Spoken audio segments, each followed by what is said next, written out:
noite, meu povo. Uma alegria poder estar aqui e, conforme o tema que foi passado, disponibilidade para servir. Esse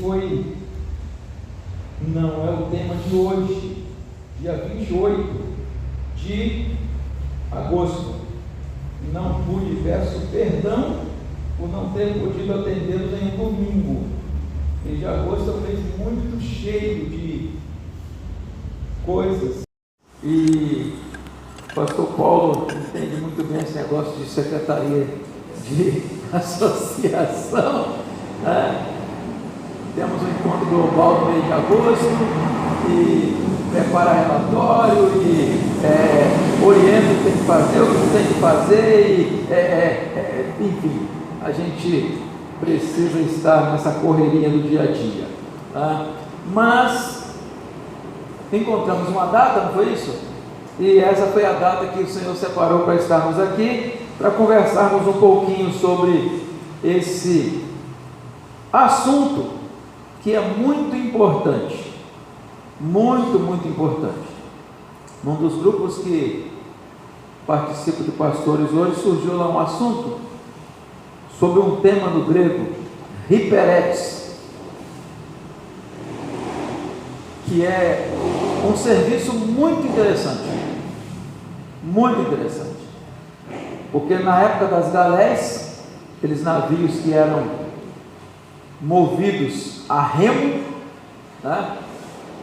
Os remadores, que eram exatamente esses cidadãos que eram usados para isso, ficavam lá embaixo, na parte inferior do navio, porque eles tinham a responsabilidade de servir no movimentar do navio, daquele barco, daquela embarcação, né? E surgiu uma discussão lá muito interessante, porque a partir de um vídeo, diáconos, ministros, servo,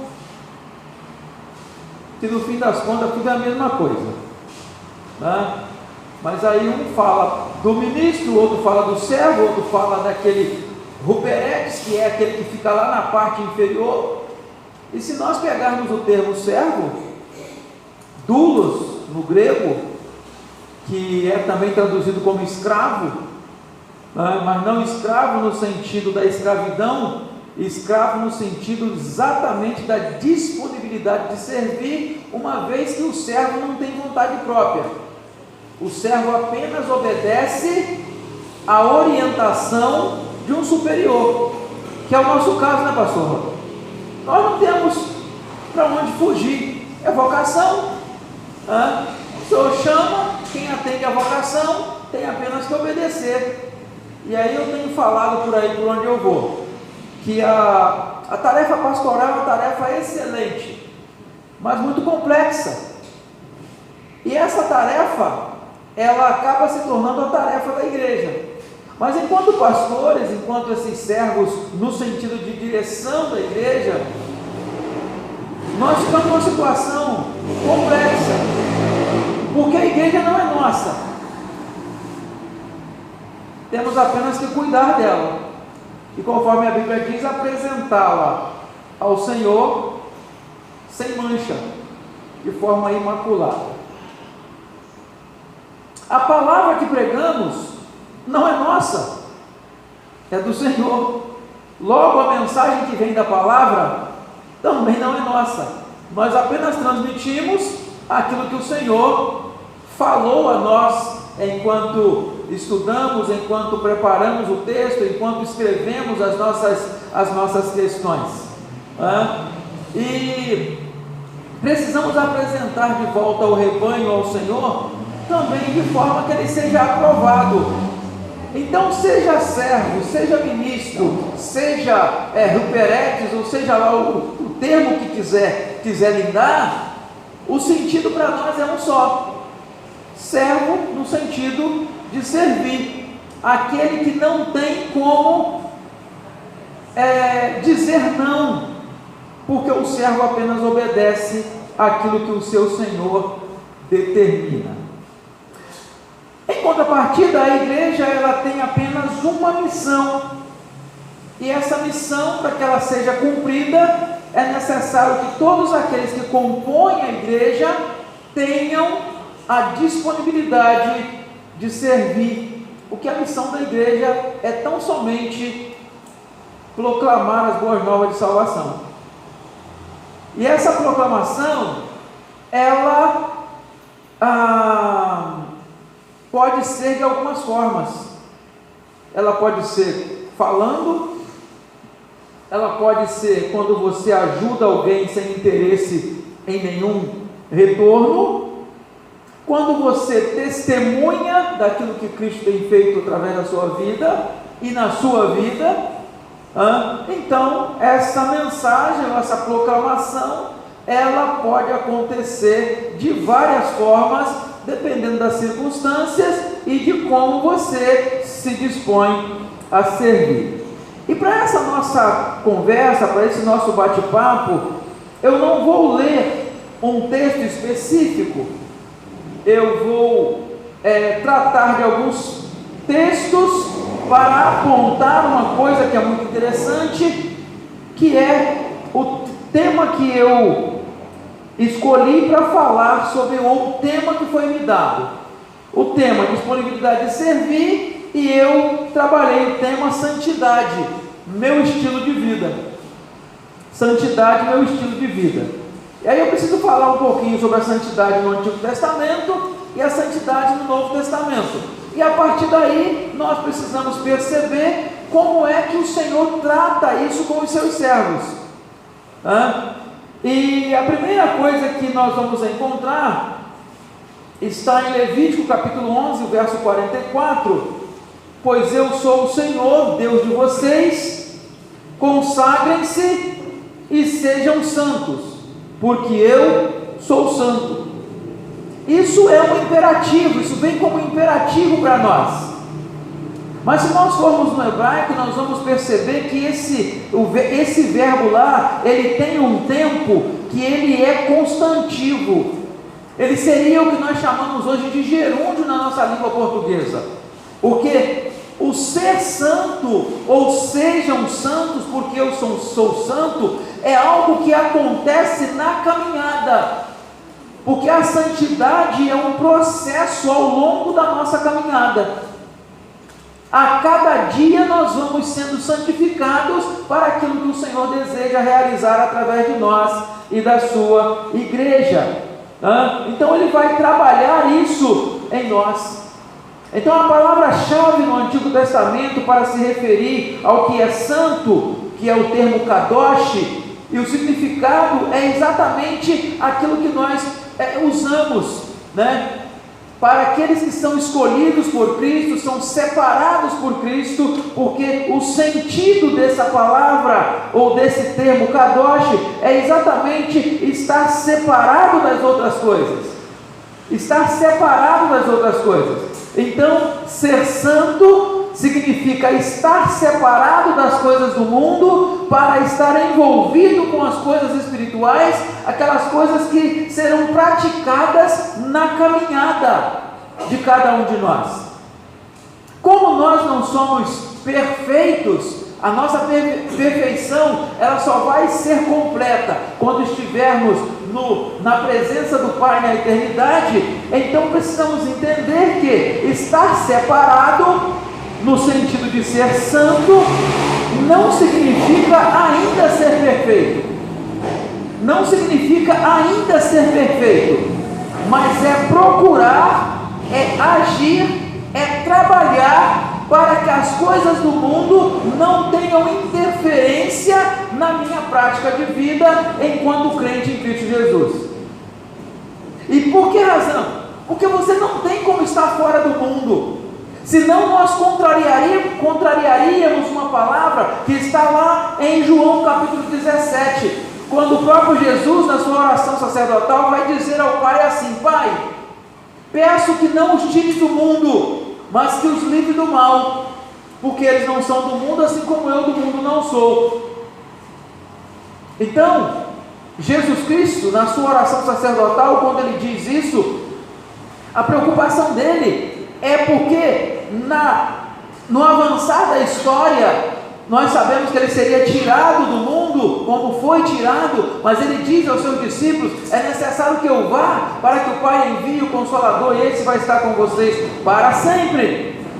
É exatamente essa a preocupação. E ele vai então pedir: Pai, peço que não os tires do mundo, mas que os livre do mal. Ou seja, é estar separado das coisas que são nocivas, das coisas que interferem na nossa santificação, das coisas que nos impedem de caminhar sem manchar a imagem da igreja de Cristo.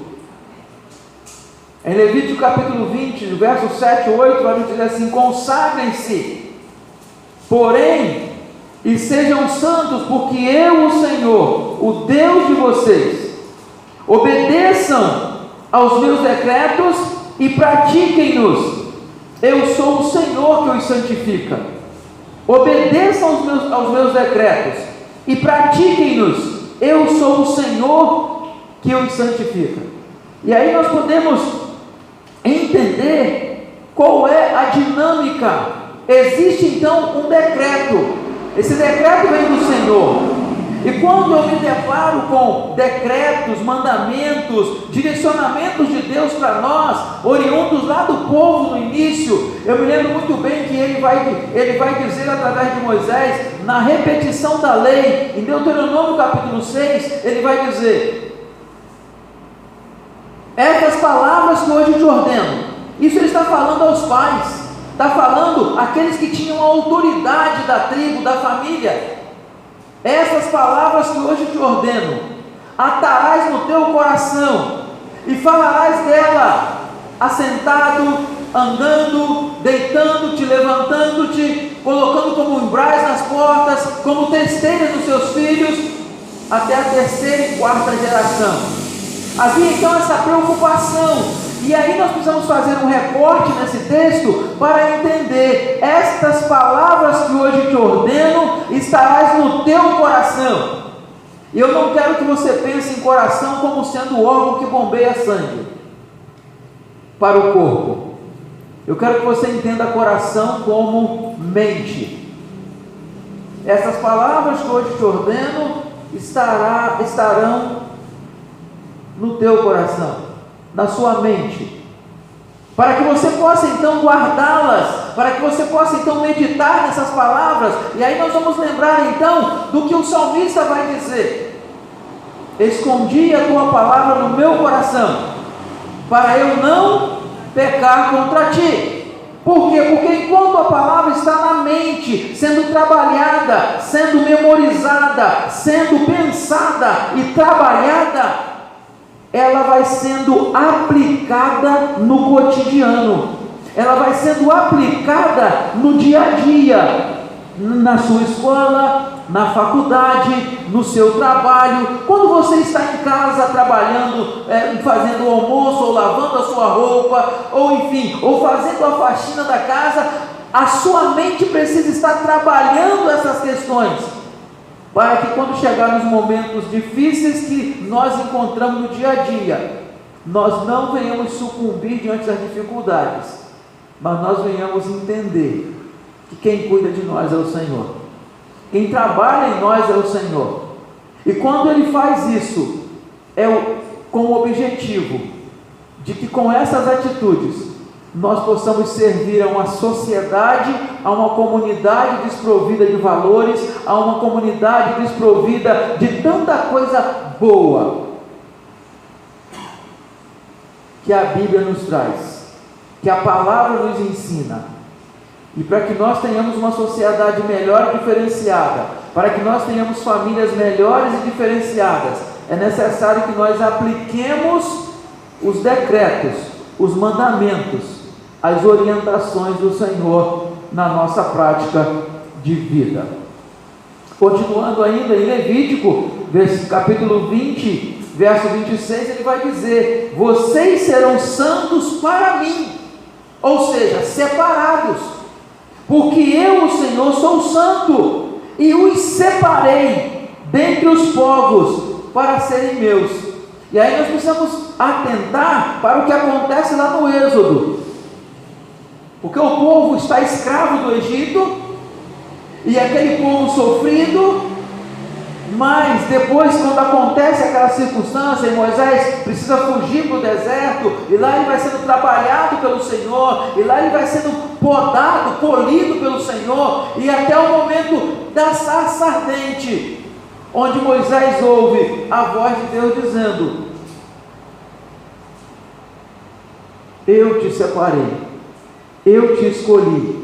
Em outras palavras, você vai libertar o meu povo. Só que ele vai dizer assim: eu ouvi o clamor do meu povo e desci para libertá-los. Só que a libertação do povo do Egito seria pela instrumentalidade de Moisés. Vamos parar um pouquinho para atentar para essa questão da disponibilidade do serviço. Observem que Moisés, ele tentou, durante um período, se esquivar dessa responsabilidade. Ele tentou, até dizer que era homem pesado de língua. E o Senhor vai dizer para ele: não tem problema, Arão vai falar por você. Então Deus tem jeito para tudo. Porque no dia a dia, eu sei que você enfrenta as dificuldades. Talvez de falar para um amigo da escola, talvez de falar para um familiar seu, talvez de servir de uma forma onde você não vai ser nem visto. Nós temos essas limitações porque somos humanos. Mas é interessante que o Senhor, Ele não pede para nós. Deus não está pedindo favor para nenhum de nós. Ele está dizendo: faça, sede santos, porque eu sou santo. Vão e façam discípulos, façam assim, assim, assim. Mas eu me lembro de uma outra palavra também que é muito interessante, porque quando Paulo é chamado, e ele está cego lá na casa daquele homem, Deus vai chamar um outro homem chamado Ananias, e Deus vai dizer assim para ele: olha, vai lá na rua direita, tal, na casa tal, lá tem um homem que está orando, e você vai orar por ele. Só que Ananias sabia quem era Saulo. Ele sabia. E ele fez o que? Ele questionou: não, eu. Não é esse que fazia isso, aquilo outro. Mas só que Deus vai dizer assim: ô Ananias, eu não estou te pedindo. Eu estou mandando. Eu estou ordenando. Vai, porque este é para mim um vaso escolhido. Então para um pouquinho para pensar. Porque talvez as pessoas que você não tem tido coragem de servir apresentando a palavra, as pessoas que você talvez não tem tido coragem de servir orando por elas, as pessoas que você talvez não tem coragem de servir dando um abraço, ou emprestando um ouvido para um desabafo, essas pessoas são importantes para o reino, são importantes para a obra, mas eles só vão ser alcançados e trazidos à medida que você entender que o Senhor te chamou para alcançar essas pessoas através do seu serviço. Uma mão estendida, um ombro para alguém chorar, ouvido para alguém desabafar, ou talvez apenas um abraço sem palavras, para que a pessoa se sinta amada e aconchegada no seu abraço. Servir é algo muito necessário e importante para todos nós, mas nós precisamos entender que esse serviço, ele é prestado de uma forma interessante. E eu, pensando nesse mesmo termo Ruperetes, eu uso essa imagem, porque eles serviam lá na parte mais baixa do navio. Mas se eles não estivessem lá remando, o barco não saía do lugar, a embarcação não seguiria o seu rumo, ela não chegaria ao seu destino, e essas pessoas não eram vistas, e às vezes, dependendo da circunstância, até trabalhavam debaixo de chicotadas,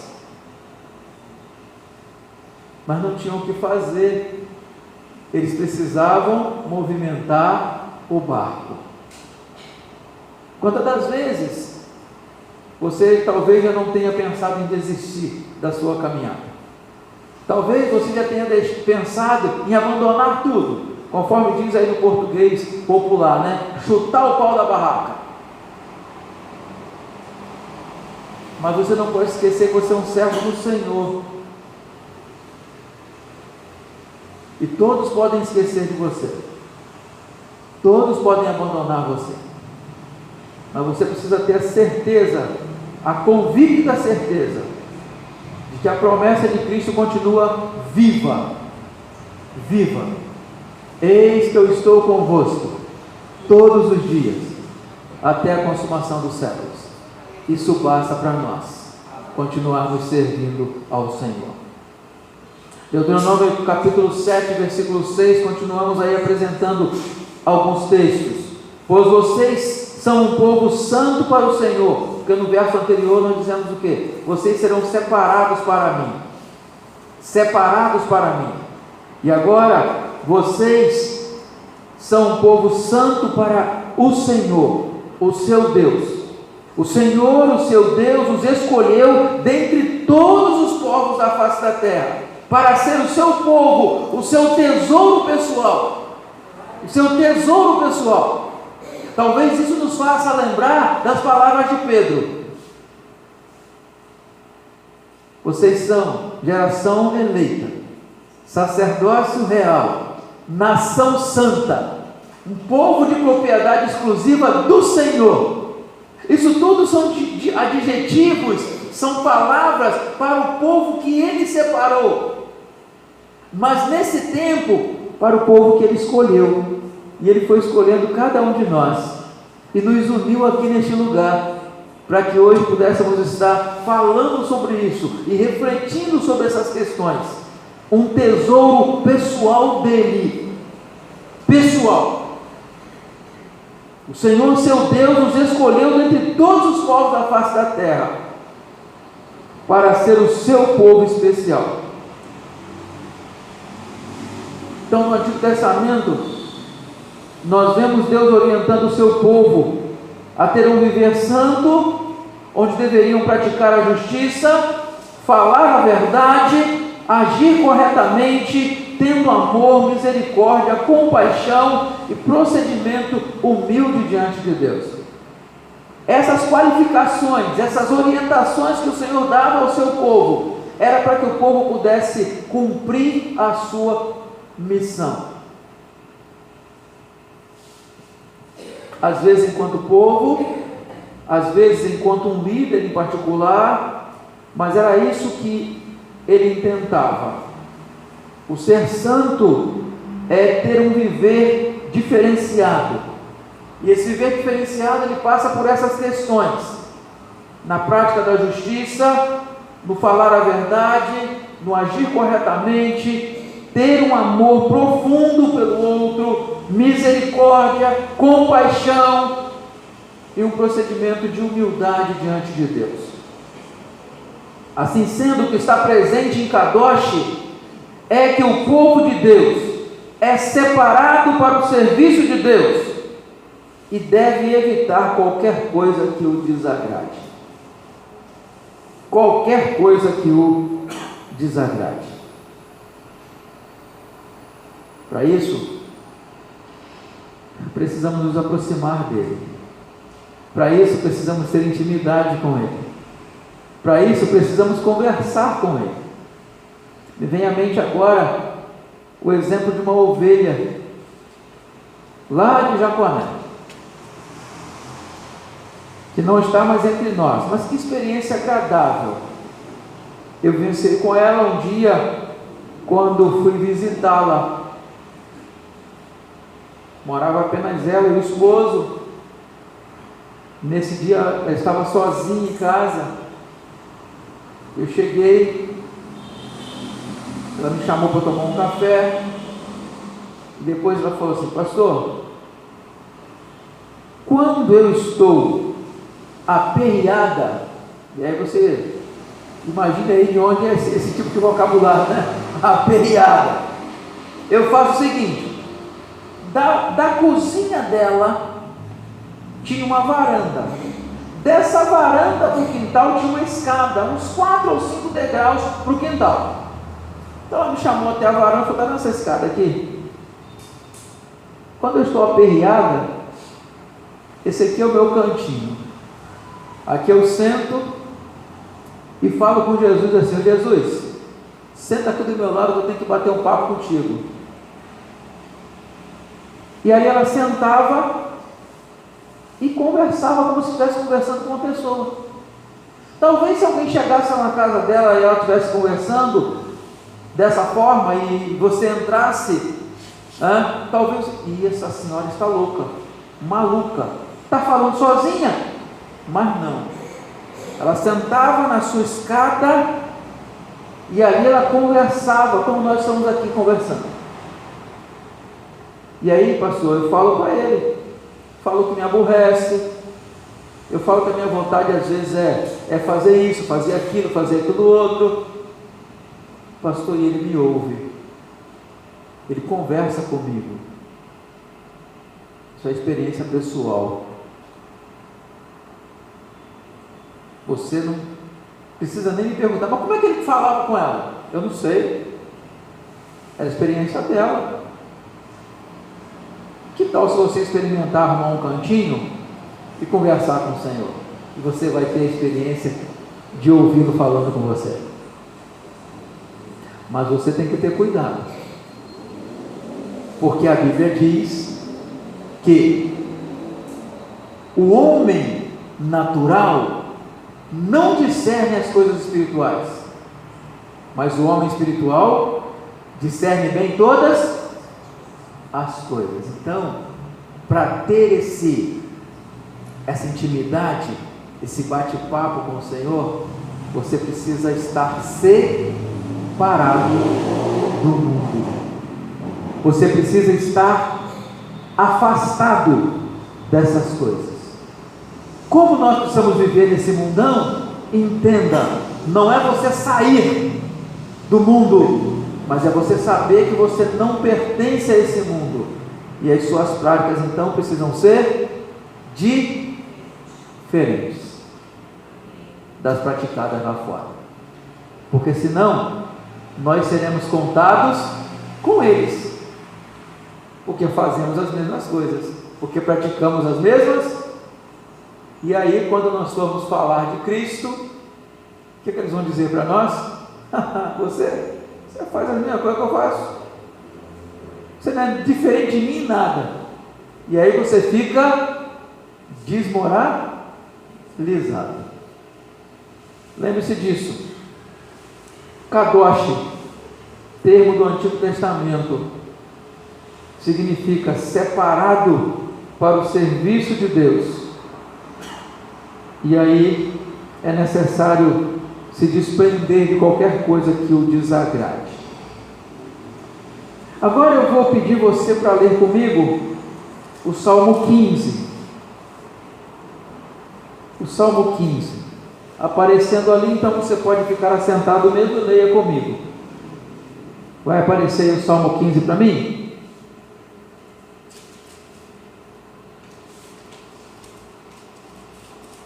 Ainda não? Se não aparecer, você vai abrir a sua Bíblia. São apenas 5 versículos.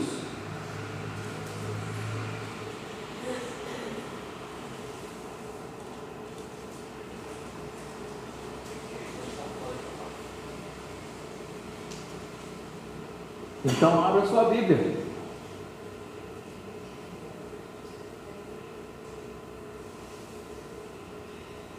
Vamos lá? Você consegue ler na sua Bíblia, no seu aplicativo? Senhor, juntos, Senhor, quem habitará no teu tabernáculo? Quem poderá morar no seu santo monte? Aquele que vive com integridade, pratica a justiça e fala a verdade de coração, que não difama com a língua, nem faz o mal ao próximo, nem calunia seu amigo. Aquele cujos olhos rejeitam o desprezível, mas que também honra os que temem o Senhor.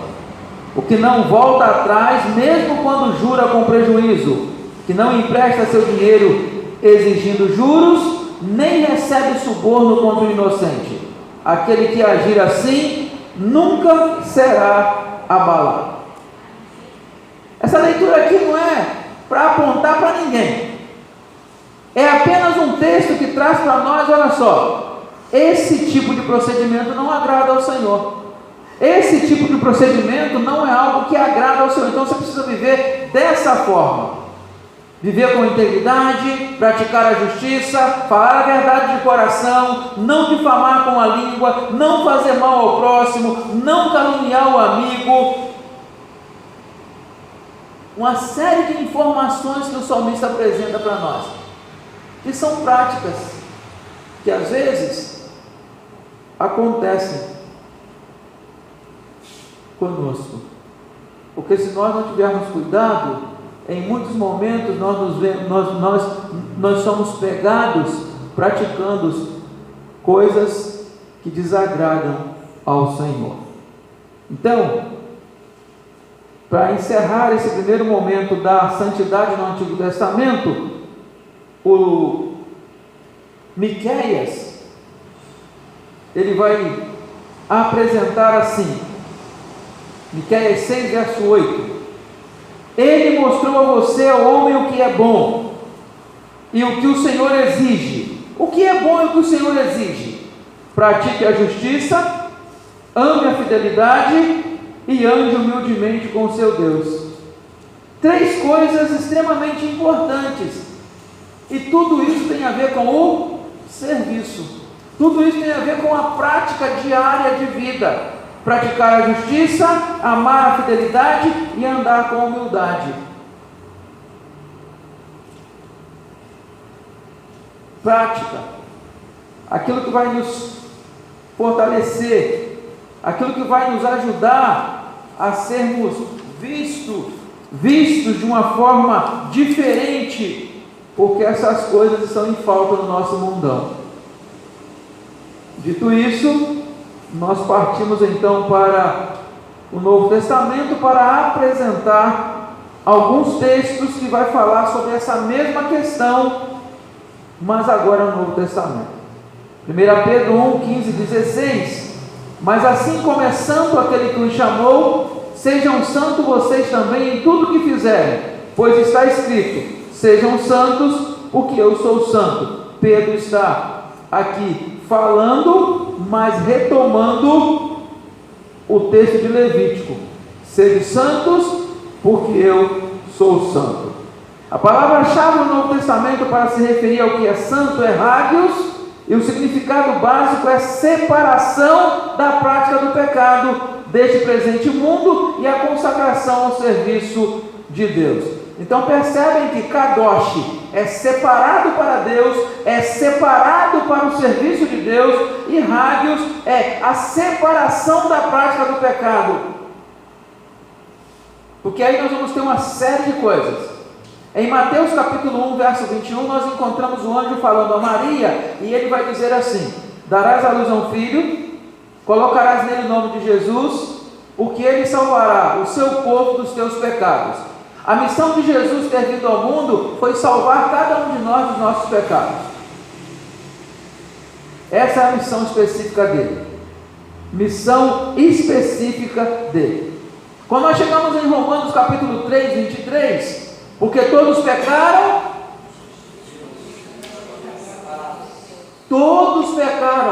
ninguém está livre disso, e enquanto estivermos nessa carne mortal, ainda estamos passivos e passíveis de pecar.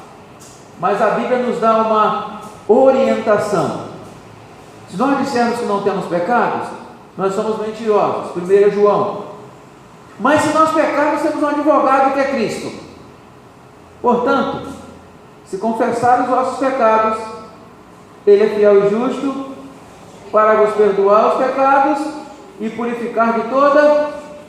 Então a saída para todos nós, basta que reconhecemos essa condição, de que nós precisamos sempre ter a disponibilidade e a responsabilidade de confessar ao Senhor. Ele está pronto para nos perdoar, e purificar de toda injustiça. Logo, não há desculpa para nenhum de nós que já ouviu falar de Jesus, já sabe qual é a missão de Jesus quando ele veio ao mundo e já sabe como devemos praticar a nossa missão. Não há desculpas. Ainda assim, podemos caminhar mais um pouquinho e ir até Romanos 6, porque lá vai dizer que o salário do pecado é a morte, mas o dom gratuito de Deus é a vida eterna em Cristo Jesus, nosso Senhor. Ainda que você queira, mas eu sou, não tem problema. Deus tem algo diferenciado para você, porque Jesus vai dizer: todo aquele que o Pai me dá, virá a mim, e todo que vier a mim, de maneira nenhuma será lançado fora. A decisão é sempre sua. Você precisa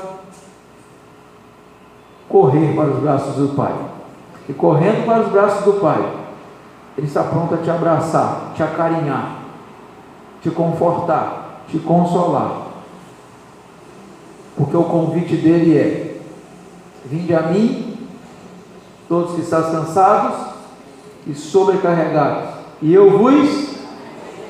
Mas ele não quer te dar só alívio, porque alguns param por aí. Alguns param por aí. Vinde a mim, então eu corro para Cristo. Ah, ele me dá alívio. Amém. Mas ele diz assim: depois de vinde a mim, todos que estão cansados e sobrecarregados, eu vos aliviarei. Ele vai dizer: tomai sobre vós o meu jugo e aprendei. Com quem nós temos que aprender? E o que nós temos que aprender com Jesus?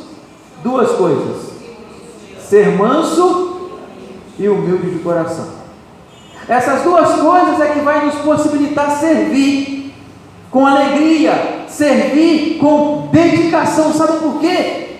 Porque mansidão é fruto do Espírito, humildade também. Então, se o Espírito está controlando o nosso viver, ninguém vai me tirar do sério. Ninguém vai me tirar do sério, porque a paciência vai ser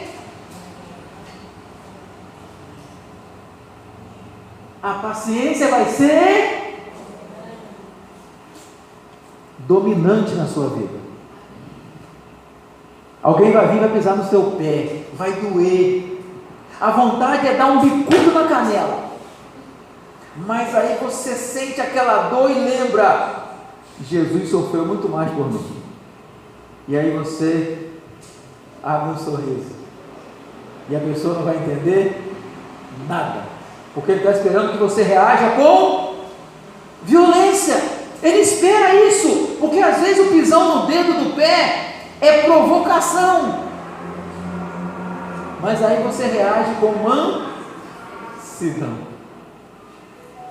e o seu oponente não vai entender nada. Servir é assim. Servir é estar controlado pelo Espírito, é agir controlado pelo Espírito, e isso, dia a dia, vai nos santificando, vai nos fazendo parecer mais com Jesus. Tem um hino no Inário para o Clube Cristão que vai falar sobre isso. Tenho um desejo especial, quero ser como Cristo, este é o meu grande ideal, quero ser como Cristo.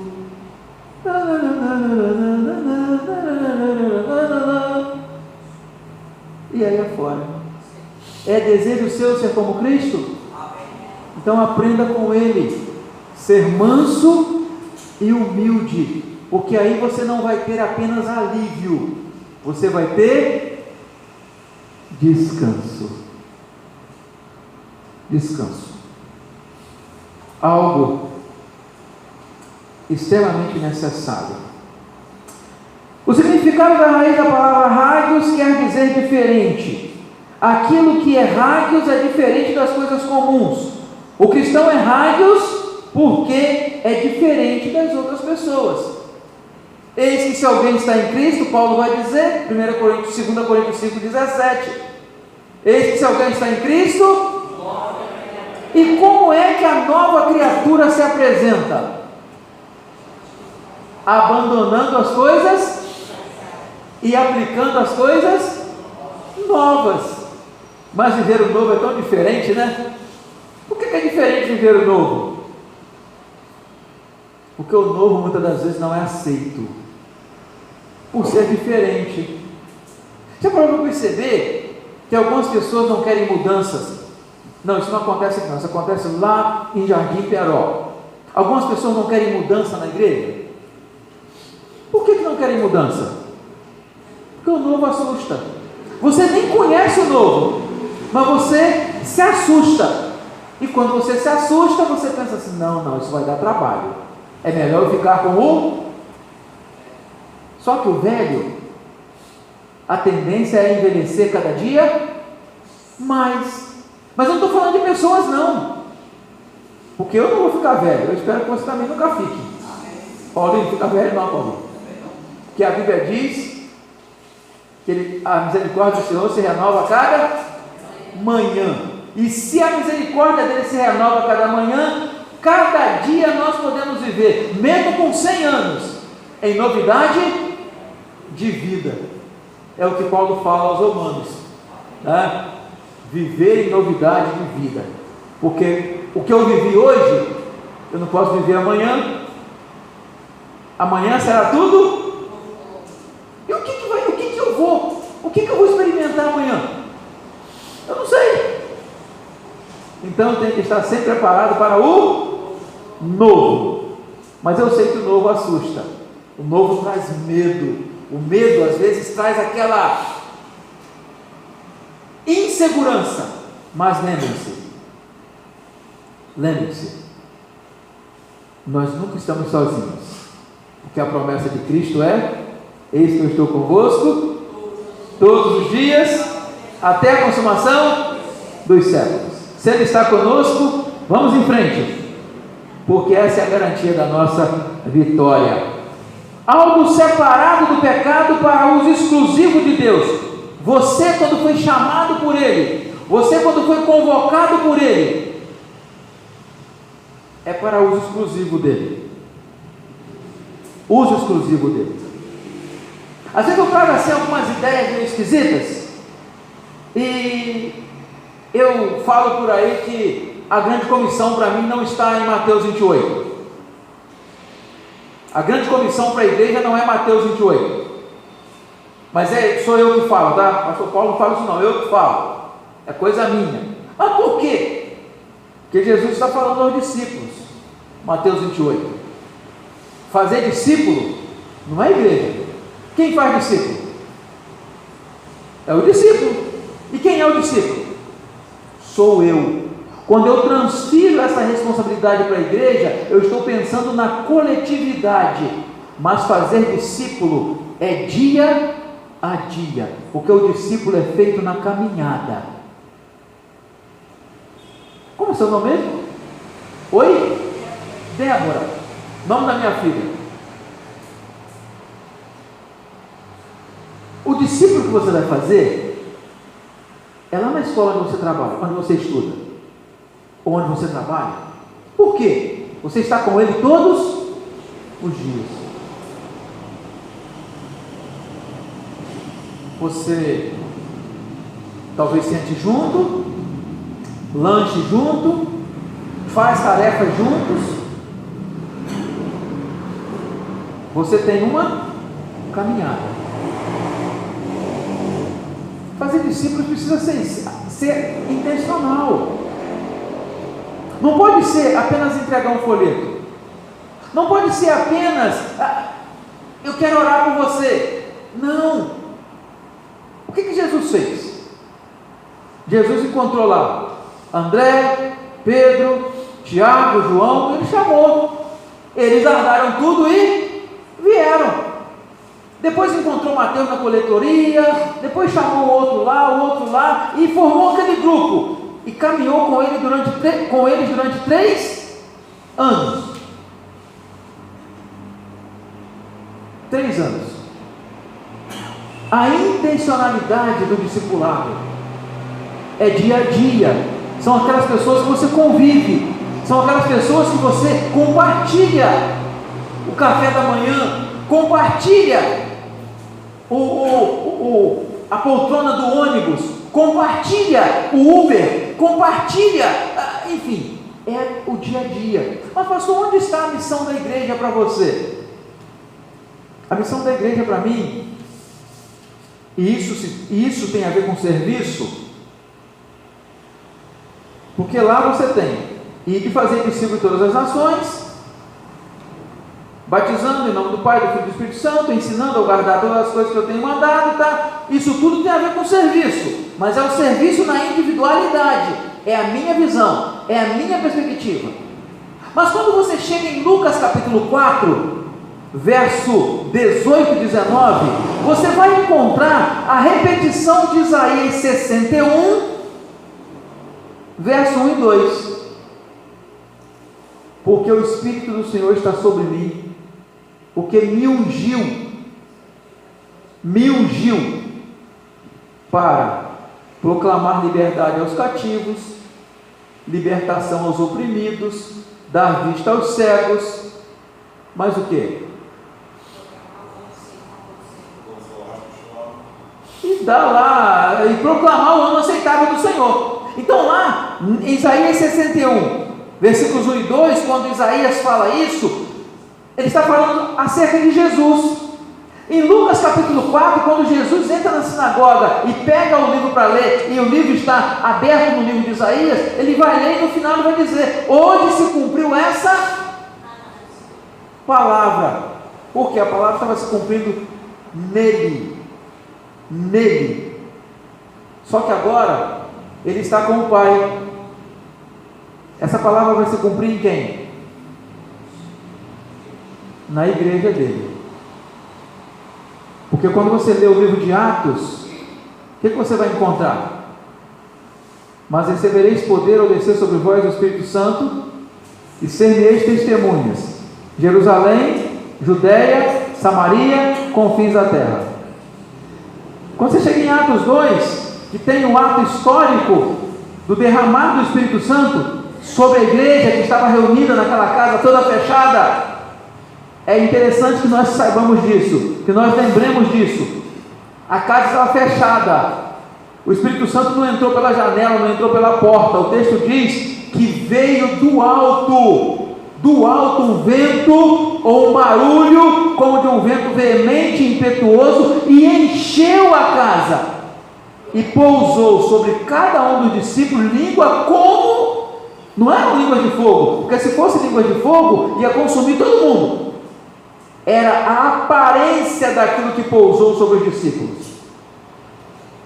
E eles então, cheios do Espírito Santo, foram fazer o quê? Servir.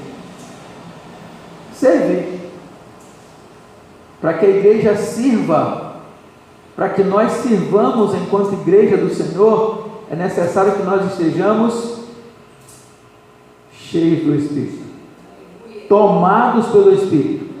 Porque a obra da igreja, ela não é feita por mim, ela não é feita por você. Nós apenas seremos instrumentos que o Espírito Santo vai usar para que a igreja possa cumprir a sua missão. Então a santidade é a identidade do crente neste mundo. A santidade é a identidade do crente neste mundo.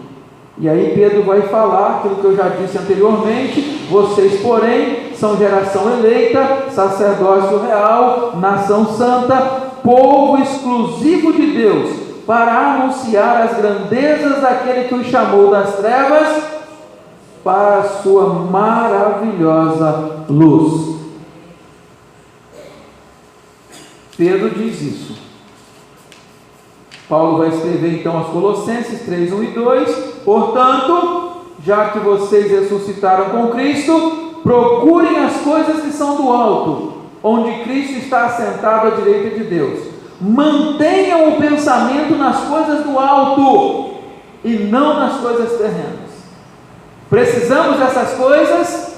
Muitas das vezes precisamos delas, mas não podemos estar presas às coisas terrenas. Precisamos voltar o nosso olhar para as coisas do alto. E aí, nós precisamos lembrar do que está em Romanos 12, 1 e 2. Portanto, irmãos, rogo-lhes pelas misericórdias de Deus, que se ofereçam em sacrifício vivo, santo e agradável a Deus. A oferta principal sou eu. A oferta principal é você, porque quando você se entrega por completo, você entrega o seu talento, você entrega a sua profissão, você entrega a sua carteira, você entrega a sua família, você entrega o seu veículo, porque você não tem nada nesse mundo. O salmista vai dizer no Salmo 24, do Senhor é a terra e a sua, o mundo e tudo que nele. Então lembremos disso. Nós não temos nada neste mundo. Paulo vai dizer que nós somos cooperadores de Deus. Somos cooperadores. Paulo vai dizer que é servo, escravo. Sede meus imitadores como eu sou de Cristo. O salmista vai dizer que os filhos são como flechas na mão do valente. Você lança para o alvo. Você não tem controle. A família não te pertence. Ela pertence ao Senhor. Nada que você tem pertence ao Senhor. Nada que você tem pertence a você. Você é apenas mordomo. Você é apenas um servo. E eu espero que você esteja sendo um bom mordomo daquilo que Deus colocou na sua mão. Já assistiram aquela peça, Mãos Vazias? O que tem nas suas mãos? Eu não quero que você faça nada além. Ele só quer que você coloque à disposição dele aquilo que ele colocou nas suas mãos. O que você tem para oferecer ao Senhor? Use o que Ele te deu para que você sirva aos outros. Pedro vai falar isso. 1 Pedro 4,10, se eu não estou enganado, que o dom não é para ser usado em nosso próprio benefício. Cada um administre aos outros o dom conforme recebeu. Então, o dom que você tem não é para você se envaidecer, é para você servir o seu próximo, é para você servir a igreja de Cristo, não é para sua vaidade, não. Ele nos deu o dom da vida, precisamos compartilhar essa vida. Você tem um talento, use esse talento para o serviço da casa do Senhor. Então, apresente a sua vida como sacrifício vivo, santo e agradável a Deus. Este é o culto racional de vocês. Não se amoldem ao padrão deste mundo, mas transformem-se pela renovação da sua mente, para que sejam capazes de experimentar e comprovar a boa, agradável e perfeita vontade de Deus. Servir com disponibilidade, ou a disponibilidade de servir é estar nas mãos do Senhor e deixar que Ele te use conforme aquilo que Ele tem planejado para você. Eu não sei se você será a mão do corpo, mas se for a mão, faça aquilo que a mão tem que fazer. Eu não sei se você vai ser a unha do dedão do pé encravada, mas faça aquilo que a unha do dedão do pé encravado vai fazer, porque é corpo. Corpo não funciona separadamente, o corpo sempre funciona na sua unidade, na sua totalidade. Para onde vai o pé, vai o outro pé. Para onde vai as pernas, o corpo vai junto, né? Então nós temos que ter sempre esse cuidado, para que quando nós nos apresentarmos ao Senhor, nós não sejamos reprovados. Lembrando, Kadosh no Antigo Testamento, separado para Deus. Hagos no Novo Testamento, separados do pecado. Separados do pecado, para servir o reino de Deus. Encerrando a nossa fala, Colossenses capítulo 3, de 3 a 10, esse texto não vai aparecer aí, você pode abrir a sua Bíblia, se quiser você pode marcar na sua Bíblia, você pode também marcar no seu aplicativo, caso você não tenha a Bíblia física em mãos, e o texto então nos diz assim: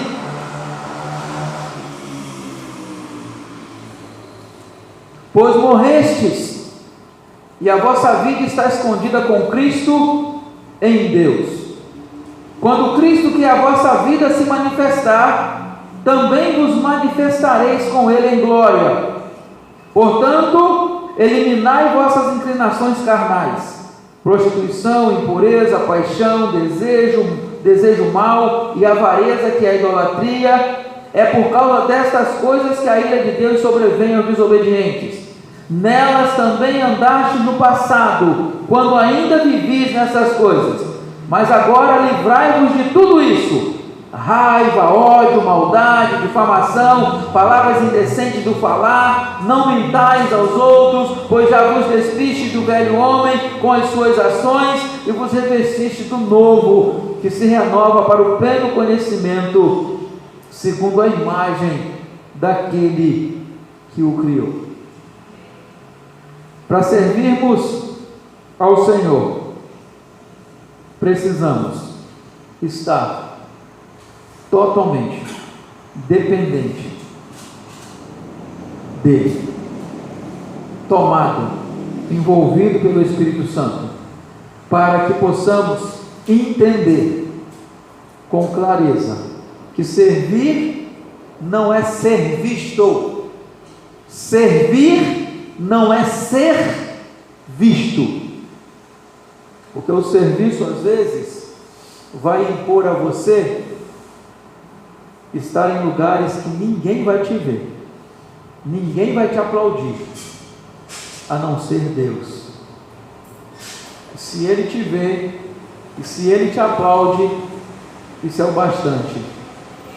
Você não precisa de mais nada, basta que Deus reconheça a sua disponibilidade de servir, a sua disposição de trabalhar no reino, para que ele cresça e nós diminuamos. Isso é ser servo. Nunca querer ocupar o lugar de Cristo, a não ser no sentido de estar escondido à sombra da sua cruz, para que ele cresça e nós diminuamos. Deus nos ajude a estarmos sempre disponíveis para o serviço e esperemos apenas os aplausos do Senhor, porque o mundo nunca vai te aplaudir, nunca. Lembre-se disso. Na oração de Jesus, ele pede isso ao Pai: não os tires do mundo, mas os livres do mal. Você nunca está sozinho. A garantia que nós temos é da companhia de Jesus todos os dias, até a consumação dos séculos. Então sirva com alegria, sirva com prazer, sabendo que o seu prêmio já está garantido na presença dele na eternidade. Deus te abençoe.